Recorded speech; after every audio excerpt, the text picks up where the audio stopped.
What did Prince William say to persuade David Beckham to join his team? And what is the inside story on Catherine's return to the public eye yesterday? Who has a royal baby on the way? And what are the extraordinary claims from a Prime Minister about Prince Harry? Stick with us for a fantastic show.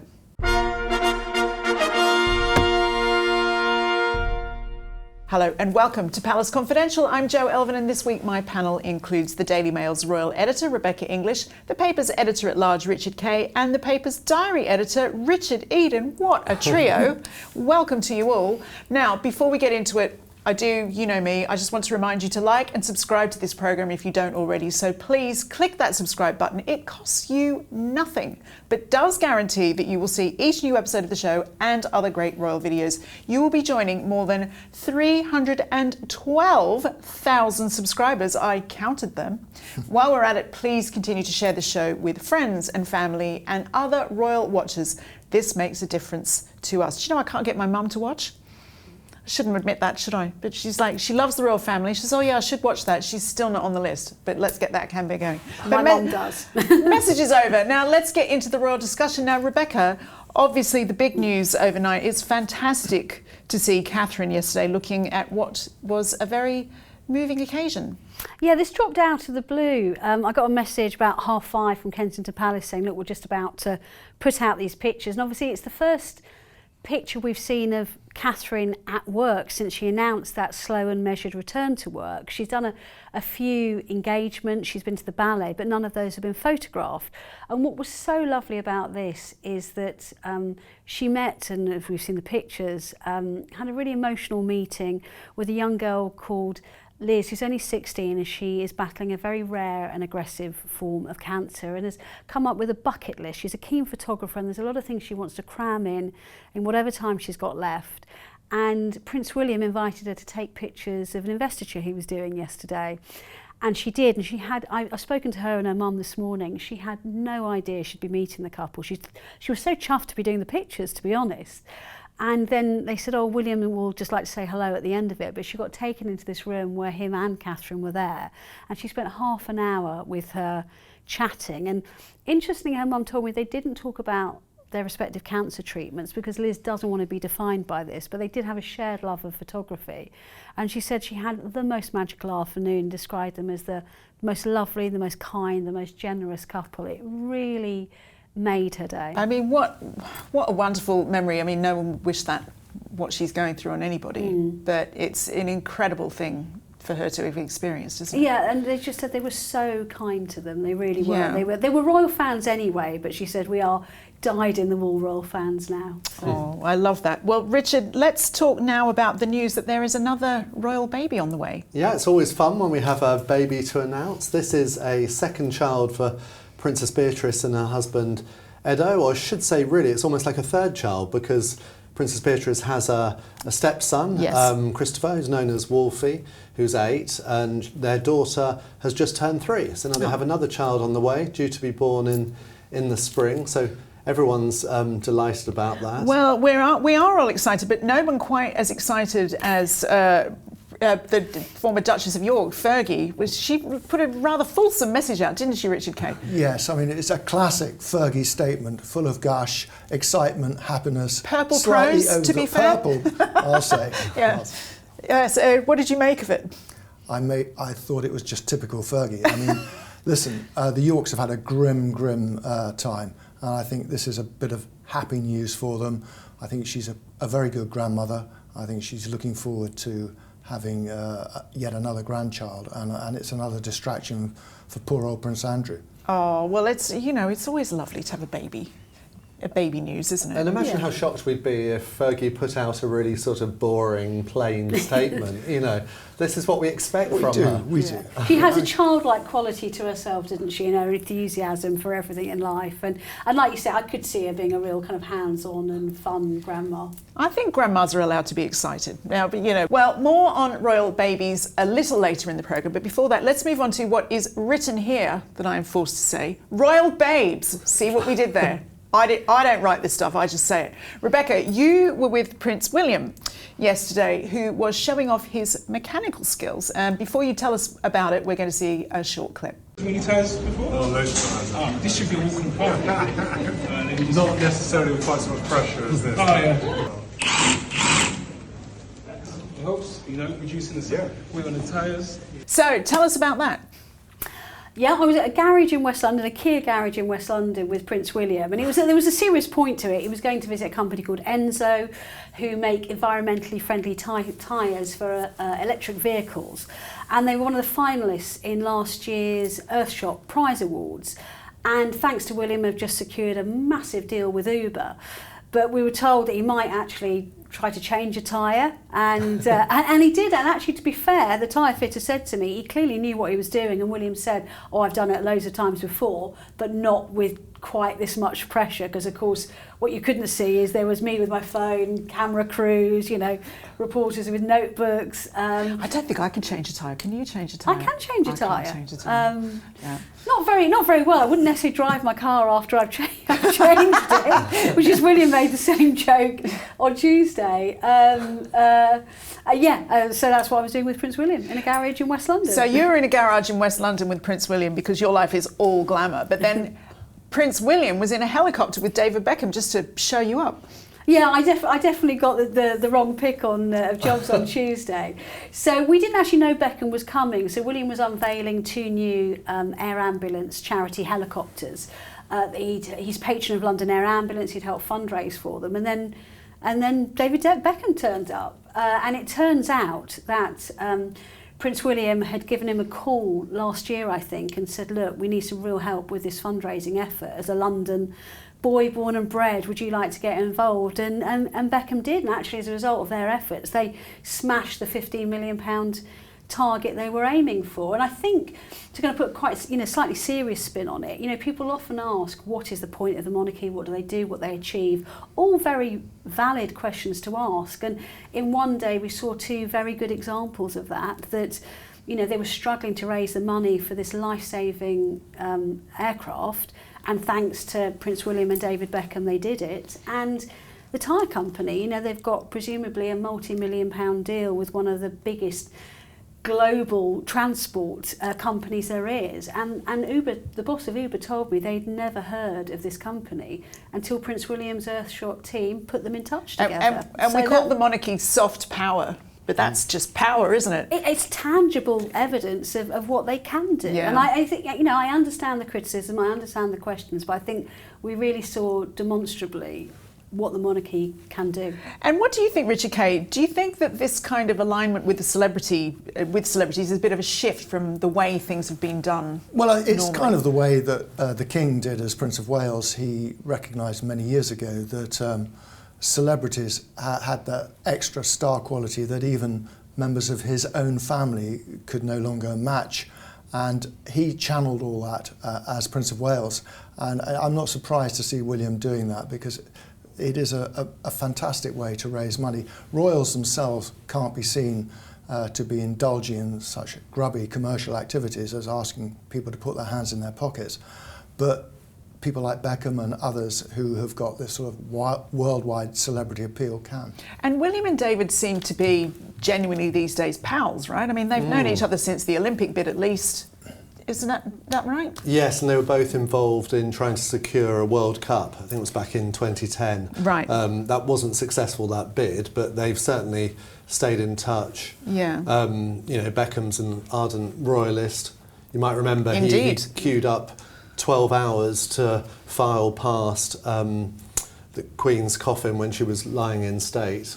While other celebrities who should remain nameless just sort of swanned in. Oh, don't remind us of Qgate. That really changed my opinion of it, I have to say, because he literally had his flat cap on and he stood in that queue for hours and just happily talked to people he was standing with and, posed for pictures. Yeah. And he made a point of saying he wanted to do what everyone else was doing. I thought that was quite impressive. It's incredible. Now, you've written in your newsletter this week, Richard Eden, what do you think William's meeting with Beckham says? Well, it certainly says that he wants to be associated with royalty, but also it's interesting in the context of Prince Harry, because Beckham has been good friends with him in the past. He attended Harry and Meghan's wedding. But from everything I've heard, he and his wife, Victoria Beckham, have not been impressed with the way that Harry and Meghan have behaved. I mean, for them, family is everything. You know, they're really close to both sets of parents and families. And this idea of going on TV and attacking your family as something that they talked to an associate of theirs who said it just horrified them. It really represents everything that they don't agree with. And I can't help but think as well that cynics might point out that aligning with Harry and Meghan won't get you a knighthood. True, but it has to be said that because the Beckhams are becoming increasingly well known in America, David has this soccer team in Miami. And you would think that they could be part of that sort of court of Harry and Meghan, you know, that we thought would be established in America. And that really hasn't happened, quite the opposite, that they've made clear they want to align themselves with the Windsors. Interesting. Now let's move on. Rebecca, the Mail has serialised a new book from former Prime Minister of the UK, Boris Johnson, and he has revealed in that book that the late Queen Elizabeth died from bone cancer. This had been rumoured, but it had never been confirmed, am I right?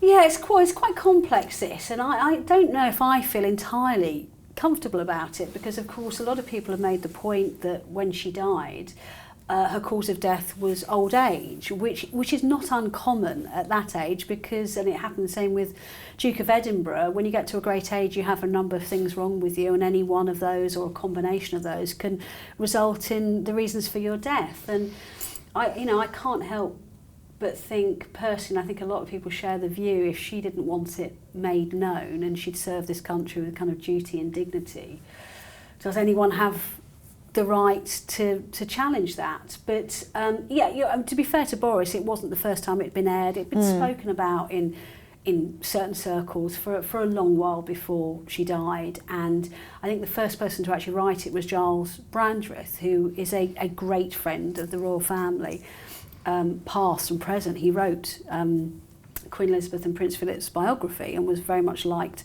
by them as well, and he mentioned that he'd been told that as well but had had no confirmation. I suppose the trouble is that there is no way of confirming it, because her cause of death was recorded as something that was very different. Do you think, Richard Eden, that Boris has risked his relationship with the rest of the royals over this in the book? I think he certainly put it in a bit of jeopardy, in the sense that, you know, like when a Prime Minister has an audience of the monarch, it's expected to be in complete confidence, and I think that expectation of confidence would extend to after their death as well, really. But he's certainly not the first Prime Minister to have revealed things. We heard from David Cameron, who was said to have very much upset the Queen with some of his revelations, and Tony Blair as well. So perhaps people would be a bit more careful in future, thinking, you know, will this remain between us, or will other people hear about it? But I guess that's always a danger. Well, indeed. And alongside Boris Johnson's memoirs, there was a fascinating piece by one Mr. Richard Kay about what Princess Diana really thought of Mohamed Al-Fayed. Now, he's, of course, the father of Diana's late boyfriend, Dodi Al-Fayed, and Mohamed, who passed away in 2023, has recently been accused of a number of sexual assaults by former staff members. So, Richard, what did Diana tell you about the Al-Fayed clan? Well, it was a very complex relationship. There is no doubt that there were attractions for Diana on a number of levels. One, Fayed was very wealthy and was able to provide her on that famous holiday that she went on with William and Harry shortly before her death with what she described to me as all the toys you could possibly want. And they had a fabulous holiday there. But the other side and the dark side of Mohamed Al-Fayed was his attitude towards women, and some very disturbing stories have emerged in the last few weeks about claims against him, dating back, I think, to 1979, a very long time, years before he even took possession of Harrods. But the other thing about Diana and Fayed was what she found in his family. I mean, she liked the fact that they were apparently a very happy family. He was married for the second time, had 4 young children, about the same age as William and Harry. The family did things together. this was a sort of an atmosphere of domesticity that she never had known with the Prince of Wales, or indeed with the Spencer families growing up. You know, she was a product of a broken home. So I think those were two issues. And I think the third aspect to all this was, of course, Fayed's position as an outsider, if you like. He had been denied a British passport, denied British citizenship, and he encouraged Diana in this sort of fallacy, really, that she too was an outsider and that they had common cause. It was a very dangerous cocktail, and we all know where ultimately it led. Unfortunately, yes, and it was after the tragic deaths of Diana and Dodi that Al-Fayed name very much soured in royal circles, didn't it? Yes, I mean, he then began this ludicrous campaign to try and prove that, in my view, that Diana and Dodi were assassinated. He took it one step further, of course, because he said they were assassinated on the word of Prince Philip. The very idea that Philip would want to kill the mother of his grandson seems bizarre. And this carried on for many years. It was only after the inquest finally returned a verdict of accidental death that Fayed sort of stilled his campaign. It's sort of beggars belief. And then, Rebecca, we also heard an extraordinary tale from an ex-royal butler over the weekend, Paul Burrell. Yeah, I mean, I have certain views on Paul Burrell and the kind of stories that he, you know, often hawks out at times like this, but it is worth airing. He claims that when he was with Diana, when she first met Mohamed Al-Fayed, I think he said it was at a horse show. And he claims that Fayed made effectively a kind of indecent proposal style remark to Diana that basically effectively said, you should date my son because that means, you know, I'll get a crack at you too. Lovely. And Burrell claims that Diana ran out and was kind of, you know, horrified, but kind of almost laughingly horrified, and saying, you know, oh my God, what a creep this man is, and likened him to Yoda, the wizened old character from Star Wars. Yoda. That sounds quite kind of redolent of the sense of humour that she had, but I mean, he claims this. Whether you believe it's another question. What about you, Richard Kay? Do you believe that? I think the story could be true because it was the kind of thing that Fayed did, but was it done in a very jokey way? How has it been interpreted by the newspaper that reported this? What did Paul Burrell's spin add to it? And the question I have is that this is supposed to have taken place in 1995. She'd known Fayed for many years. Fayed had sponsored polo, and Charles and Diana had often been at events with him presenting cups. But you know, if she really had been so horrified by this indecent proposal, would she have aligned herself so much with Al-Fayed in those last 2 years of her life, allowed him to sponsor various charity events and gone on holiday with him? Of course, there have been, you know, whispers over the years that some people believe that if she had not been so intertwined with the Al-Fayed, she may still be alive today. Well, what do you make of that kind of talk? Well, you can't really separate the fact that had she not gone away with the Fayeds in July '97, then she would not have met Dodi on that holiday, and therefore she might not have embarked on a relationship with him. And presumably that would mean she was still alive. But equally, and Rebecca and I have talked about this, had she worn a seatbelt when that car was speeding through Paris, the chances are she would have survived, like the bodyguard who was in the front seat. So there are all sorts of what-ifs in all of this. But yeah, there is no doubt that the course of her life was altered by her friendship with the Fayed family. Well, let's hear a couple of your comments from last week now. And after the discussion about equerries last week prompted these thoughts from JB.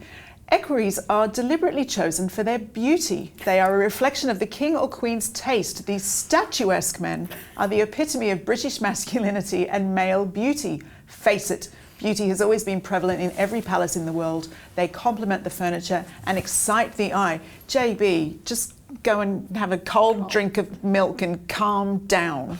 Calm down. Thank you for your thoughts. A question from Bonnie McDermott, who asks, I think I must have missed a bit of info along the way, but didn't Queen Elizabeth II want Camilla to be called Queen Consort? Why is everyone shortening her title to Queen? Rebecca, what can you tell us? What are the facts? I think the trouble is there's a little bit of confusion here because, of course, every spouse of a king is a queen consort because they're not the king regnant, i.e. the ruling one in the partnership. But of course they're never ever called queen consort. So, King George VI's wife, Queen Elizabeth, was not known as queen consort, she was Queen Elizabeth. King George V's wife, Queen Mary, was not known as queen consort, she was Queen Mary. So I think personally, and this is just my personal interpretation, although the Queen wrote memorably ahead of her Platinum Jubilee, it is my sincere wish that the Duchess of Cornwall be known as Queen Consort when King Charles acceds to the throne. I think if she was just using the correct form, and I think there was an expectation it would be Queen Camilla. Richard might have a different view, other Richard might have a different view, but that's my interpretation of it. Richard Kay? No, you're absolutely right. I mean, Queen Consort is the official term. Well, it's such a mouthful as well, isn't it? Queen Camilla's fine. We don't want to start talking about Queen Consort Camilla. Yeah. Well, I hope that answers your question. The montage of Sophie, Duchess of Edinburgh last week was very popular. So check out the end of last week's show if you missed that one. Miss Dale Westwood said of it, I think it's fair to say that Princess Diana was a style inspiration for Sophie, especially in her early years in the royal family. That is interesting, and maybe we'll have to have a look at that and put them side by side sometime in a montage. And Molly Hunt says, in my opinion, we underestimate Her Royal Highness the Duchess of Edinburgh. She seems to travel around quite extensively representing the monarchy, and she does it with great charm and is definitely a great asset for the royal family. I've been lucky enough to meet her for a few informal seconds and she left pleasant, lasting memories with me. Oh. Well, let's get back to my panel now. And Prince Harry left the UK as expected without meeting his father or his brother before he flew to Africa. Rebecca, is it wrong to suggest that when he's out there, he's trying to present an image of an international statesman? It's a good question, and I think we've seen some very interesting pictures coming out of Lesotho, which is where he is at the moment, although I think he's going on to Johannesburg afterwards, which do seem very international statesman-like. Pictures of him sitting around great long tables with bottles of water on it, having big high-level meetings. I mean, the one thing that's slightly kind of complicated about Lesotho is it's a country he's known since he was a teenager.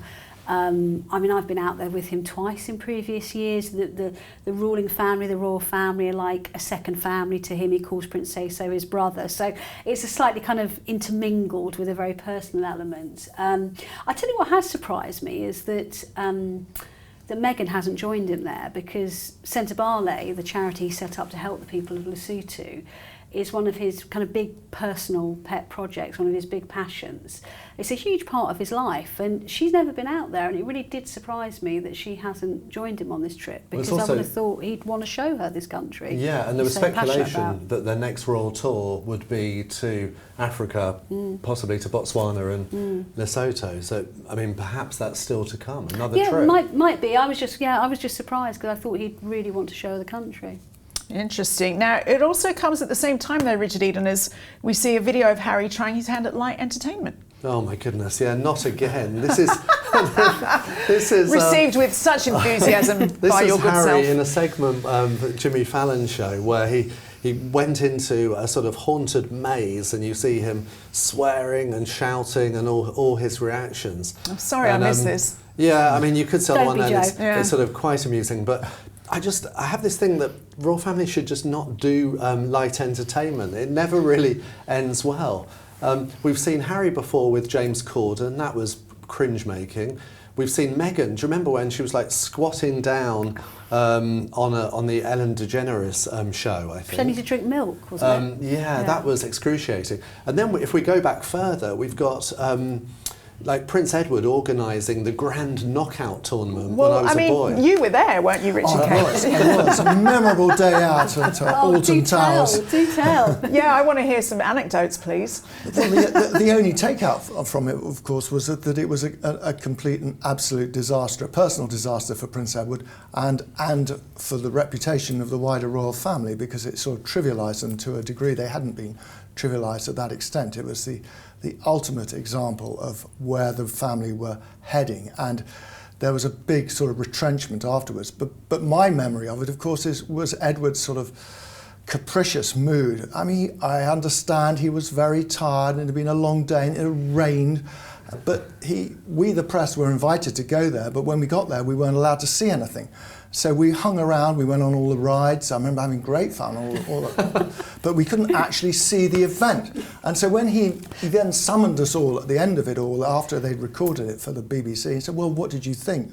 And we sort of looked at one another, think about what? Well, the show, you saw it, didn't you? We said, no.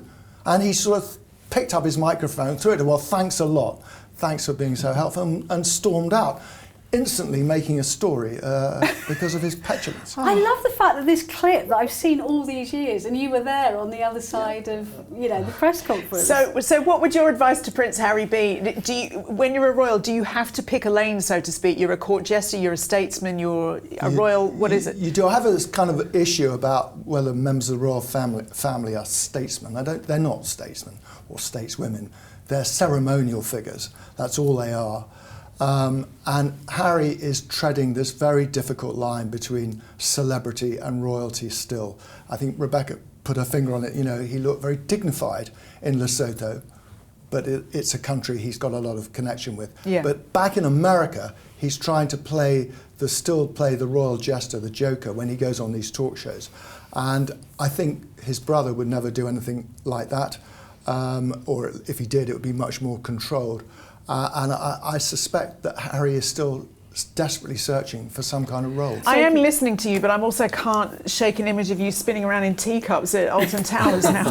No, it wasn't. It was it was one of the first things where you go down into a black hole. I remember that one. Sorry, what were you going to say? No, I was going to say that Prince William did do comic relief, but again, it was quite carefully controlled, and it was for charity. And obviously, we've had Queen Elizabeth doing the Bond skit at London, but those are very, very different things from what Harry's doing, because it's so difficult to disassociate that from his commercial activities that he's trying to, which takes us always full circle back to the reason why Queen Elizabeth said you can't be half in and you can't be half out. You know, the Queen's James Bond moment was such an extraordinary one-off, and that's her one. That would have been her decision. I'm done now. I'm never doing anything novelty again. Well, Paddington. Oh yeah, there goes my theory. Their theory, you know, why is Prince Harry on Jimmy Fallon? I mean, usually you go on these shows when you've got something specific to promote, but it seems that he's just desperate to sort of promote himself and Meghan and try to establish himself as a celebrity in America. It's very undignified. So, Rebecca, in this book that we've been talking about from Boris Johnson, Serialising the Mail, he revealed also that he was asked to try to have a quote-unquote kind of manly pep talk with Prince Harry to try to convince him to stay in the royal family. What's this all about? I can't imagine Boris Johnson being that persuasive on that point, but that's just me. And clearly he wasn't, because Harry went straight back to Canada and then off to America.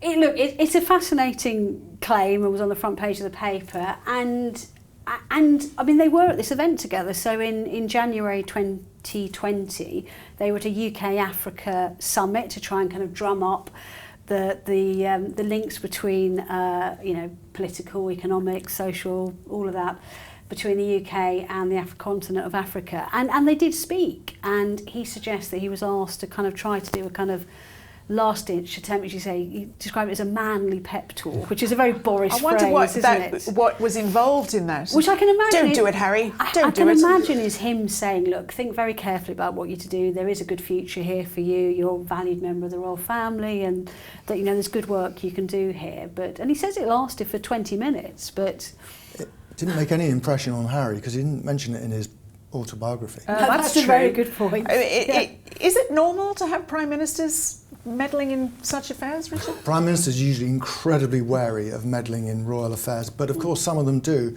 Tony Blair famously meddled over the Queen Mother's death and over Princess Diana's death. He liked sticking his oar in. Others were less willing to do so. John Major did not want to get involved in the separation of Charles and Diana, although he was forced to. David Cameron, again, a little bit. Richard's talked about that, but he did reveal what the Queen had said to him over the vote on Scottish independence, which rebounded badly on him. But no, by and large, Prime Ministers don't want to get involved because it can end badly. Indeed. Well, Richard Eden to a naughty item in the Ephraim Hardcastle column this week, which speculates about a top civil servant writing about Prince Harry. Yeah, this was a bit of interesting speculation, but it's he was referring to Simon Case, who's our most senior civil servant. He's the cabinet secretary, soon to step down. But before that, he was Prince William and Catherine's private secretary. So, you know, he's right there at the heart of the establishment, knows all the secrets, but was also obviously involved with relations with Harry. Anyway, Ephraim was suggesting that, look, obviously he can't write about his time working as private secretary for William and Catherine. You know, he would have signed contracts, that type of thing. But Ephraim was just saying, oh, maybe he could give us his thoughts on, Harry and Meghan, because he wasn't sort of contractually obliged to them. But I'm not sure that's how it works. I love an interesting loophole. I think you are kind of obliged to the family in general rather than just those specific individuals. He'd certainly have a lot to say, because Harry had a lot to say about him in Spare. Do you remember there was this, and I can't believe Harry came out with this phrase, but he described the bee, the fly and the wasp. The three, the trio of courtiers he hated most, and one of those was very clearly Simon Case. So there's clearly no love lost there. Well, wouldn't it be great if he gets his revenge with a new book? Well, yeah, maybe he's been given an idea by dear old Ephraim. I'm happy to act as a ghostwriter if he wants. Gosh, watch this space. Well, it is that time again. Can you hear that? That is the fanfare for the Princess Anne section of the show. Now, in news that will surprise nobody, Rebecca, our Princess Royal has been busy this week. What's she been up to? It's what she'd not been up to. I mean, honestly, we've seen her doing investitures. She's been to France for a Commonwealth War Graves event. She went to a food tech class up north. She's been to some textile mills in Yorkshire. I mean, just once again proving exactly why the King relies on her so very, very much. Amazing. Now, Richard Eden, to another of our favourite unsung royals, which clearly from the comments from last week, Sophie has been given a role that was very close to the late Queen.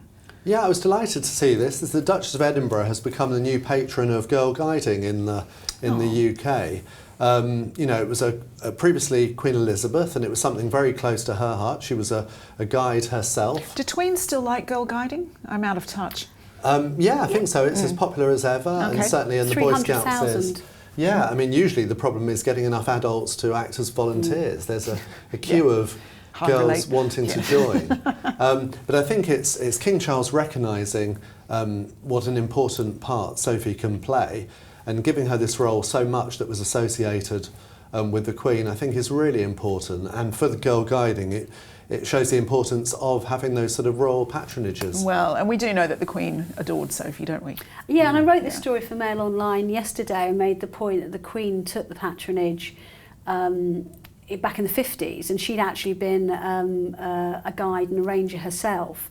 And after she died, the patronages have remained in abeyance, so they hadn't filled it until they decided to ask Sophie whether she'd like to do it. And actually, Sophie was a girl guide. No, she was a brownie, and her daughter, Lady Louise, was a girl guide. So it seems like a really appropriate fit. And she'll be doing a big event at the weekend to kind of publicise this new role. So I think it's lovely. That's lovely. Well, with the wonderful news that Princess Beatrice is expecting another baby, we thought we'd put together some of our favourite pictures of royal babies over the years. There's some super cute ones here, so do enjoy.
Well, I'm not sure one more baby is enough. We want more royal babies. More, please. Well, if you haven't seen our new show, Reading the Royals, with the one and only Richard Eden, click here to see it now. We'll have more of those coming very soon. Thanks, as always, to my guests, Rebecca and the two Richards, and to you, of course, for watching. We'll see you next week. Bye-bye.